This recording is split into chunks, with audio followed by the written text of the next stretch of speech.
беребиз ооба мугалимдер, бербей койбойбуз. Бирок ошону кабыл алган бала жок болуп атат. Кабыл алуусу дагы баягы телефондун кесепетинен эми өзүбүздөн деле мындай билсек болот да, телефондун кесепетинен унутчактык келип чыгат экен, эстеп тутуу жок болуп калат экен, кабыл алуу начарлашып кетет экен. Демек ушул нерсени бир колго алып жапатырмак киришсек гана баланы бир жакшы жолго үгүттөй алабыз деп ойлоп атам. Андан сырткары балада азыр китеп ачып окуу деген нерсе жок.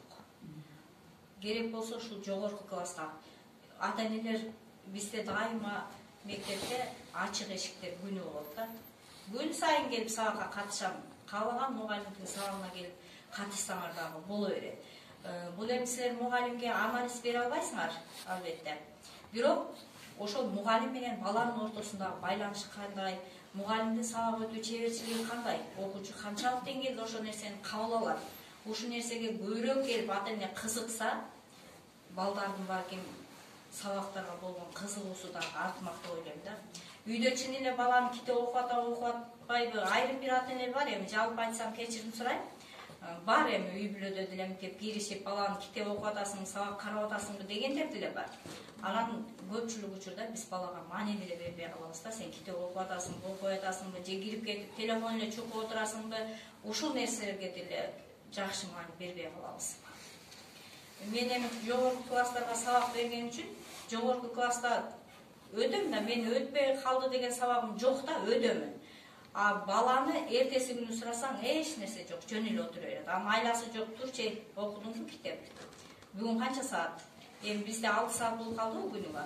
6 саат. Кайсы сабактан окуп келдиң? Китепти ачып, дептерди ачып, кайсы сабакка майли менден даяр эмессиң, кайсынысына даярсың десең, жок. Ошо 6 саатка дейин бир деле даяр болдум деген окуучу жок да. Анын деле ичинде бар эми анча-мынча окуучулар даярданып келип айткандар бар. Основной масса окуучуларда китеп окубайт. Китеп окубаса жөн эле, даже жомокту деле угуп, ошону кайта бирөөгө айтып бербесең, бир жеринен адашасың да. Ошол сыяктуу эле китепти сөзсүз колго алыш керек да. Китеп окуса, эсте тутуу да жакшыланат. Эске сактоо да жакшыланат. Анын айтып берүү чеберчилиги деле өнүгөт. Андан сырткары,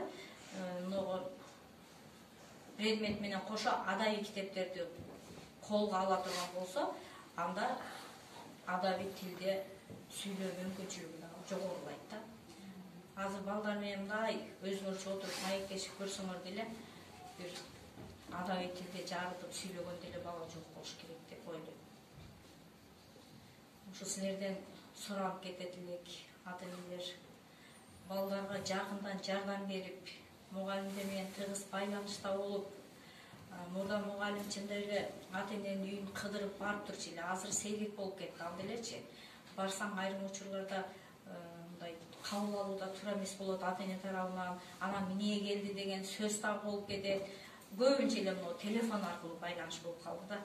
Бул деле баягы илгеркилер айткандай көз мээрде деп коет го. Улам бири-бириңи жакындан көрө берсең, жакындан байланыша берсең, ортодо байланыш күч алып, анан балдардын жасап аткан туура эмес иштери же окууга болгон көз карашы туура эмес экендигин балким көрө билет белек.